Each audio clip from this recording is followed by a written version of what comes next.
जय श्री कृष्ण। मैं doctor Sunil, assistant professor विज्ञापन संख्या 51 और आयोग में स्थायी अध्यक्ष को लेकर, जैसा आप जानते हैं कि 10 दिसंबर तक आवेदन लिए गए हैं।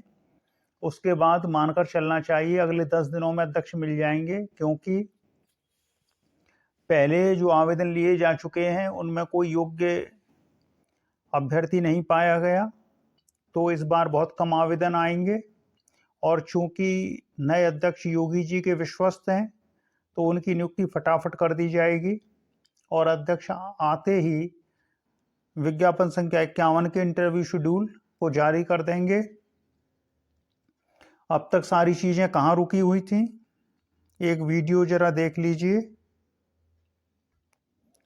ये पानी के बताशे खाने में लगी हुई हैं देवी जी, गुलाब की पंखुड़ियों जैसे होठ हैं और ऐसे बताशे खा रही हैं कि इनकी लिपस्टिक खराब ना हो जाए। सारी चीजें रुकी हुई हैं, देवी जी बताशे खा लें तो चीजें शुरू हों। तो यही सब है। बच्ची को पता ही नहीं है कि घर जाके होमवर्क भी करना है। तो जैसा हमने पिछले वीडियो में आपको बताया था कि 2026 चुनावी वर्ष है, तो सारी चीजें फटाफट देखने को मिलेंगी। अब पिछले वीडियो पर आपके कमेंट देख लेते हैं। ये 12 कमेंट आए हुए हैं आपके, चलिए पढ़ लेते हैं इनको। पहला कमेंट है, थैंक्स सर जी, धन्यवाद जी सर जी।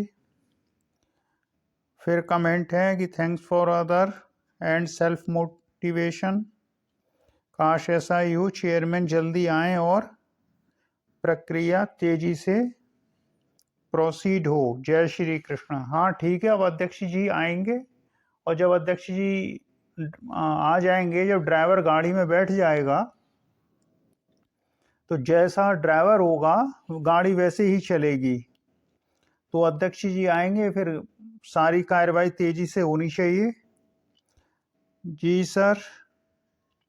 सर जी गुड इवनिंग, सर जी गुड इवनिंग जी, जय श्री कृष्ण। मुझे इंटरव्यू के लिए आपकी हेल्प चाहिए गुरुदेव जी, कैसे संपर्क कर सकते हैं?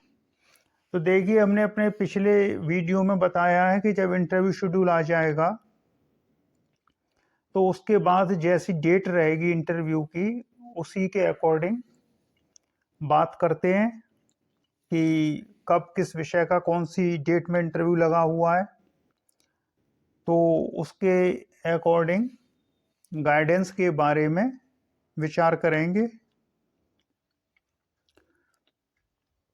उस समय जैसी स्थिति होगी, लेकिन फीस ली जाएगी ताकि जो सीरियस नॉन सीरियस हैं उनमें डिफरेंस किया जा सके। फीस के नाम पर जो नॉन सीरियस कैंडिडेट हैं वो तमाशबीन की तरह खड़े नहीं रहते हैं, वो अलग हो जाते हैं। जो सीरियस कैंडिडेट होते हैं वो लेते हैं गाइडेंस। दूसरी बात ये है कि फीस जो होती है वो पद के अनुरूप होनी चाहिए। ये कोई लेखपाल पटवारी का या एसआई का एग्जाम नहीं है कि उसके लिए 10 रुपये 75 पैसे और इन सब चीज़ों के बैच चलाए जाएं।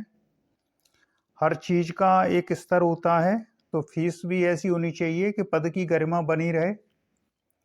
तो फीस के लिए अभी से रिजर्व रख लीजिए, रुपये 10,000। बाद में मत कहना कि रुपए नहीं है, बाद में दे देंगे, सिलेक्शन हो जाएगा। तो रुपये 10,000 रिजर्व रख लीजिए अभी से उसके लिए। अब ऐसा नहीं है कि हम रुपए पाने के लिए आपको गाइडेंस देंगे या दे रहे हैं। हो सकता है वो रुपए हमारे भाग्य में न लिखे हों, वो आप ही के पास रहें और गाइडेंस प्रोग्राम न हो पाए। तो सब कुछ प्रारब्ध से तय होता है, कोई पक्का नहीं है। लेकिन हमने कहा है कि 10,000 रुपये रख लीजिए उठाकर, और फिर वो भाग्य की बात है कि वो रुपए आप ही के पास रहते हैं, हमारे पास आते हैं। लेकिन कुछ ना कुछ गाइड कर देंगे, ऐसा नहीं है कि फीस दोगे तभी गाइड करेंगे।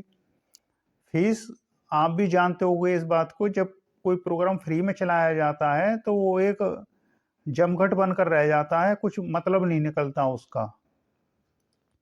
और फीस इसलिए भी ली जाती है कि आप स्वयं सीरियस हो जाओ और बताएं आपको एक सही बात। तो जब तक आपसे फीस नहीं ली जाएगी आपको लगेगा ही नहीं कि आपने कुछ गाइडेंस ली है। फीस इसलिए भी ली जाती है क्योंकि आपके भीतर से जब कुछ निकलेगा तभी तो हमारे कुछ आपके भीतर जाएगा। अब आपके भीतर ही खाली जगह नहीं होगी तो बरसात कैसे होती है? जब निम्न वायुदाब बन जाता है, अब आपको निम्न वायुदाब बने ही ना, लो एटमॉस्फेयर जब क्रिएट हो जाता है तभी तो हवा मानसून खिंचता है। और मानसून तब खिंचता है जब यहाँ उत्तर भारत में गर्मी हो जाती है, जमीन तपती है। अब आपको नई नई तपन नहीं चाहिए, बरसात हो जाए, ऐसा कैसे हो जाएगा? तो जब तक आपके भीतर कुछ जगह खाली नहीं होगी उसमें भरा ही नहीं कुछ जा सकता है। अब बच्चे हैं, स्कूल जाते हैं, ड्रेस पहनकर जाते हैं, ड्रेसअप जिसको कहते हैं, ड्रेसअप होकर जाना। अब आपको क्या जरूरत है ड्रेस की? खर्चा करवा रहे हो बेकार का। जो कपड़े घर में पहनकर घूमते हैं उन्हीं को पहन के स्कूल चले जाएं, बात सही है, क्या फर्क पड़ रहा है? लेकिन ड्रेस पहनते ही एक अनुशासन आ जाता है। अगर ऐसा ना होता तो पुलिस की और आर्मी की यूनिफॉर्म होती ही नहीं। यूनिफॉर्म पहनते ही डिसिप्लिन आ जाता है व्यक्ति के भीतर, भले ही खर्चा करके उसने वो यूनिफॉर्म बनवाई है। तो फीस का मकसद यही होता है कि जो फीस जिससे ली जा रही है उसके भीतर एक डिसिप्लिन आ जाए। अगर हम बिना फीस के आपको सब कुछ बता देंगे आप उसको कोई भाव नहीं देंगे। आप कहेंगे हाँ ठीक है सर ने मदद की, सहायता की और ये बताया वो बताया, लेकिन जैसी आपसे फीस ली जाएगी आप सीरियस हो जाओगे और फिर हम जो कहेंगे उसको आप एक दूसरे पर्सपेक्टिव में देखोगे, सोचोगे। बिना फीस लिए आपकी मानसिकता चेंज नहीं होने वाली है, इसलिए फीस लेना जरूरी है। फीस इसलिए देना जरूरी नहीं है कि हमको फीस चाहिए, फीस इसलिए लेना जरूरी है कि आपकी मानसिकता उसके अनुसार बन सके। तो 10,000 रुपये निकाल के रख लेना अलग, और अगर भाग्य आपका हुआ तो वो हमारे पास आ जाएंगे, और अगर दुर्भाग्य हुआ तो आप ही के पास रह जाएंगे। तो उसी समय हम बताएंगे जब इंटरव्यू शेड्यूल आ जाएगा कि क्या करना है उसको लेकर। आगे फिर क्या है, बहुत लोग असिस्टेंट प्रोफेसर के साथ साथ पॉलिटिक्स भी करते हैं सर, इसलिए वो इसमें ज़्यादा इंटरेस्ट लेते हैं शायद। अच्छा, ये मनोज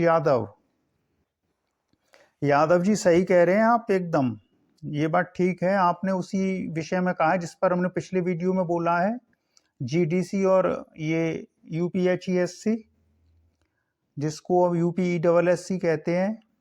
तो ठीक बात है कि जब आप उसमें पहुंच जाते हो जीडीसी में तो आप पॉलिटिक्स नहीं कर सकते हो, और इसमें आप पॉलिटिक्स कर सकते हो, कोचिंग पढ़ा सकते हो, और भी 100 काम कर सकते हो। इसमें आप सब कुछ करने के लिए फ्री हो,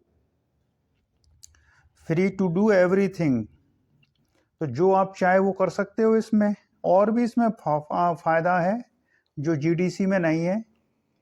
इसमें आप एक फ्री स्टाइल बॉक्सर बन जाते हो, तो ये एक अलग मजा है इसका। लेकिन ये भी सरकारी है वो भी सरकारी है, और गजेटेड हमने इस अर्थ में कहा था कि जब दोनों ही सरकार द्वारा नियुक्त हैं तो इसको भी गजेटेड कर दीजिए, क्या दिक्कत है। और पॉलिटिक्स तो है ही, आज के समय में पॉलिटिक्स ही सब कुछ है, बिना पॉलिटिक्स के कुछ नहीं है। तो जीडीसी तो सरकारी कर्मचारी बनकर रह जाता है जीडीसी वाला, और ये फ्री स्टाइल हॉलीफील्ड टाइप का हो जाता है। तो ठीक है, ये इसमें फ़ायदा है।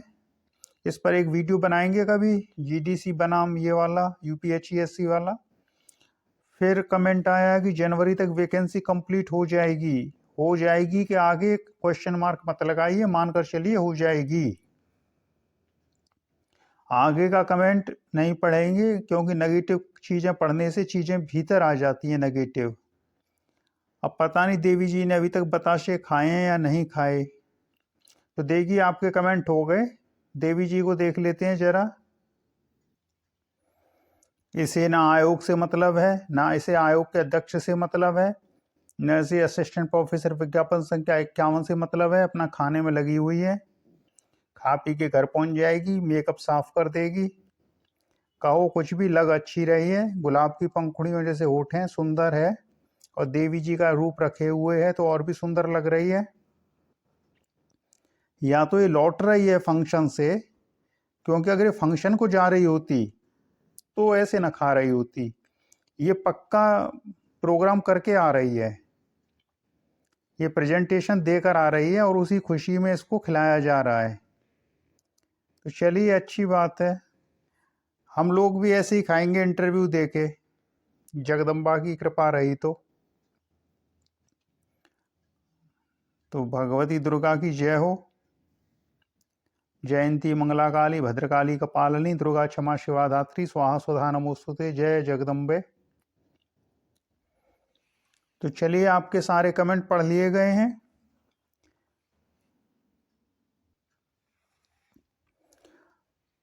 अब जैसा कुछ होगा फिर आगे वीडियो में बात की जाएगी। आपको कुछ कहना हो तो कमेंट कर देना आप, हम अगले वीडियो में उनका रिप्लाई कर देंगे। चलिए फिर इसी के साथ ओम कृष्णाय वासुदेवाय हरे परमात्मने प्रणत क्लेश नाशाय गोविंदाय नमो नमः। जय जय श्री राधे, जय श्री कृष्ण।